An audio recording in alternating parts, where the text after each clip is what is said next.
لباس پہننے والا کہہ رہا ہے کاش اللہ مجھے چڑیا بنا دیتا. اسے کیا کہیں گے آپ؟ کہ اسے اشرفیت پسند نہیں ہے. تو جسے اشرفیت پسند نہیں ہے ہم اس کی خلافت کیسے پسند کر لیں؟ ایک صلوات پڑھیے محمد و آل محمد.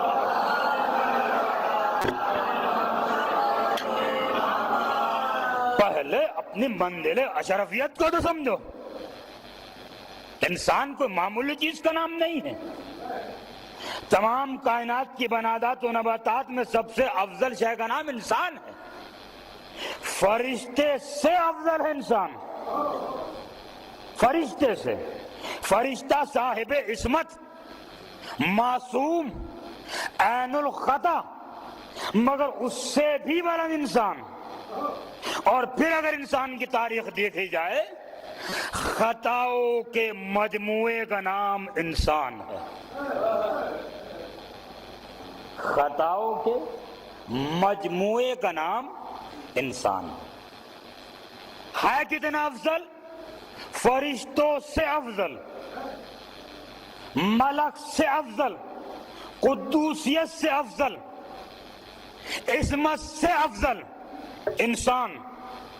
مگر یہی انسان اگر اپنے آپ کو سمجھ لے تو آواز پیغمبر آتی ہے سلمان منا اہل البیت. ہائے ہائے ہائے ہائے. اور اگر یہ انسان اپنے آپ کو نہ سمجھے تو قرآن کی آواز آتی ہے تبت یدا ابی لہب. ایک صلوات پڑھیے نا محمد آل محمد پر. یا علی یا علی یا علی. اپنے آپ کو اگر سمجھ لے تو پیغمبر کہتے ہم میں سے ہے. اور اگر نہ سمجھے ہے مگر اللہ نکال رہا ہے. نہیں، یہ ہے نہیں تم میں سے، نکال رہے ہیں ہم.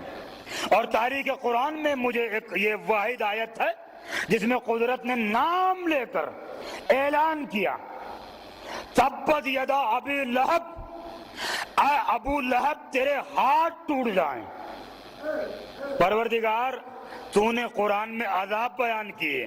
کوئی چوری کرے گا یہ سزا ہے، کوئی زنا کرے گا یہ سزا ہے، کوئی دھوکہ دے گا یہ سزا ہے، کوئی قتل کرے گا یہ سزا ہے، کوئی بے گناہ ہے اس کی یہ جزا ہے. تو نے تمام چیزیں بیان کی مگر نام نہیں لیا. مالک ابو لہب کا نام کیوں لے رہا ہے؟ یہ قرآن تو بڑا پاک ہے نا.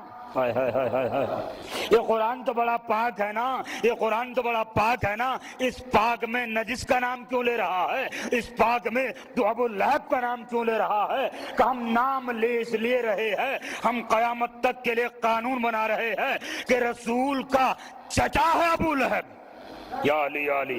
رسول کا چچا ہے ابو لہب، لیکن اگر سگا چچا بھی نبوت میں شک کرے یا علی یا علی یا علی تو اسے جہنم میں جانے سے کوئی روک نہیں سکتا. اور حبش کا غلام، حبشی غلام اگر نبوت پر یقین کر لے تو جنت میں جانے سے کوئی روک نہیں سکتا. ایک صلوات پڑھیے محمد و آل محمد.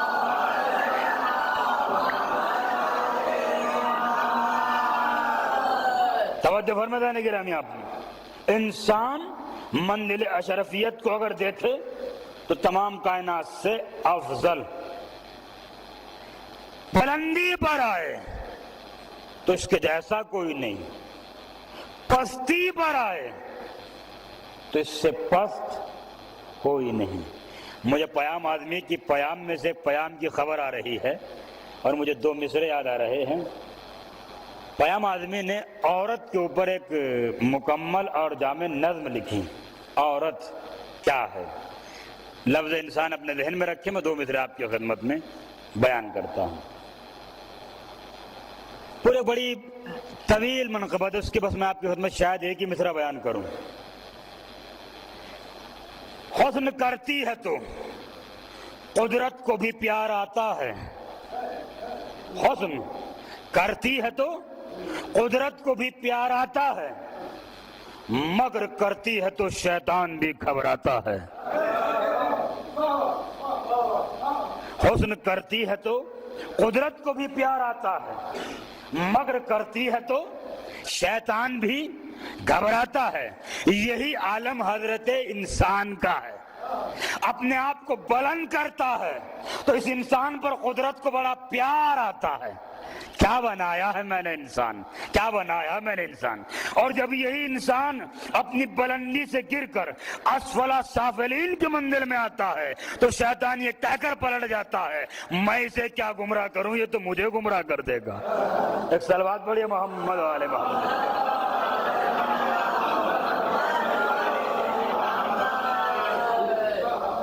توجہ ہے نا آپ کے دانے گرامی؟ ارے تم مصر ہے نا. شیطان نے انسان کو گمراہ کیا, شیطان نے انسان کو گمراہ کیا. شیطان کو گمراہ کیا ہے کس نے؟ ہے نا. تو اگر انسان اپنے آپ کو سمجھنے پر آ جائے تو پھر سمجھ لیجیے اس سے بڑا کوئی نہیں. ہم مولا کائنات کے وچار کی طرف آئیے. مولا فرماتا ہے انسان تو اپنے آپ کو کوئی چھوٹی چیز مت سمجھ. اے انسان تو اپنے آپ کو کوئی چھوٹی چیز مت سمجھ. اے انسان تجھ میں عالم اکبر سمایا ہوا ہے. اللہ انسان تجھ میں عالم اکبر سمایا ہوا ہے. دنیا سے انسان نہیں ہے, انسان سے دنیا ہے. دنیا نے انسان کو نہیں بنایا, انسان نے دنیا کو بنایا. یہ بڑی بڑی اونچی اونچی عمارتیں, یہ خوبصورت خوبصورت محل, یہ تمام کائنات کی جتنی بھی آپ کو سجاوٹیں ملیں گی, اس میں کس نے کا انسان ہاتھ ہے؟ انسان کا. انسان نے ان تمام چیزوں کو بنایا ہے. یہ انسان حضرت انسان جس کو اللہ نے صلاحیت دی ہے کہ وہ اتنی بلندیوں کو, اتنی اعلیٰ چیزوں کو خلق کرتا ہے, پیدا کرتا ہے, بناتا ہے, سجاتا ہے, سنوارتا ہے. اتنے اعلیٰ پیمانے کے اوپر انسان بناتا ہے. مولا جعفر تجھ میں عالم اکبر سمایا ہوا ہے.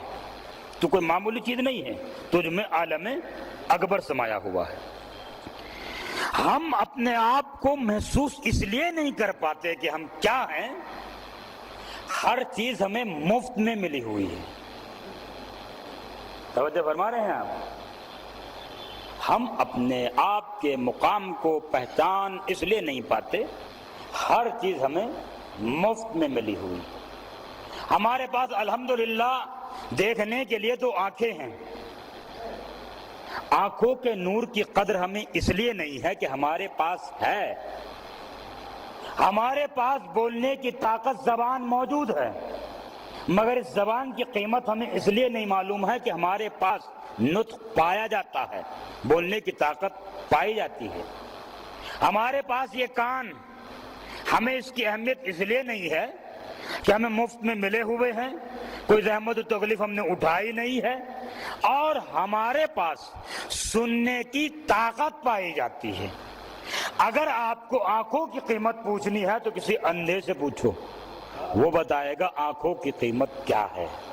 اگر آپ کو زبان کی قیمت پوچھنی ہے تو کسی گونگے سے پوچھو کہ زبان کی قیمت کیا, وہ بتائے گا کہ زبان کی قیمت کیا ہے.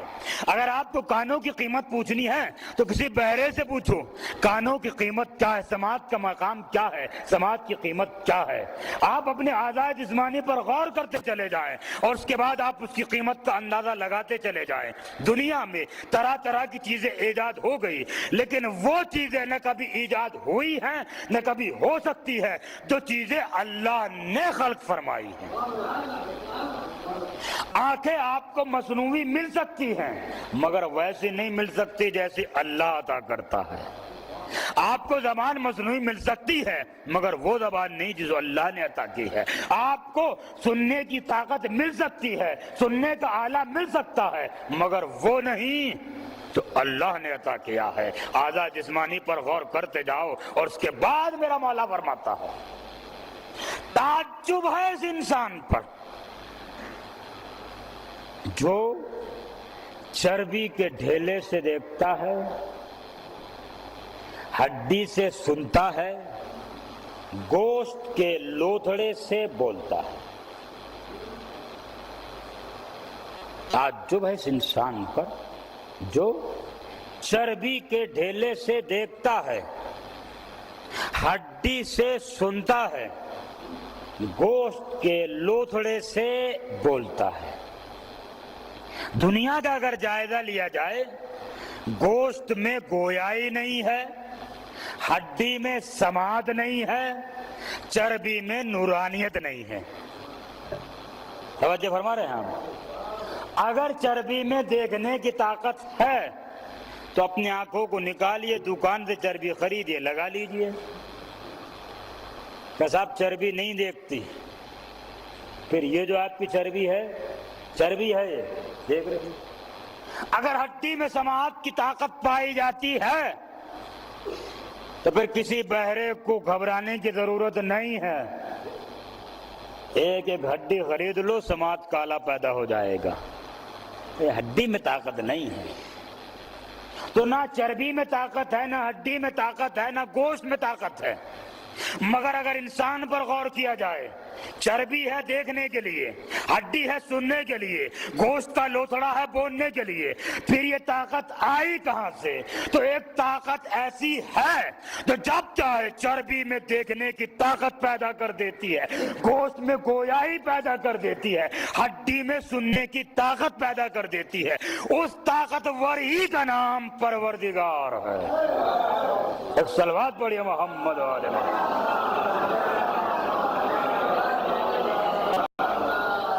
یہ جتنی قوتوں کے طاقتوں کے آلے آپ کے پاس ہیں،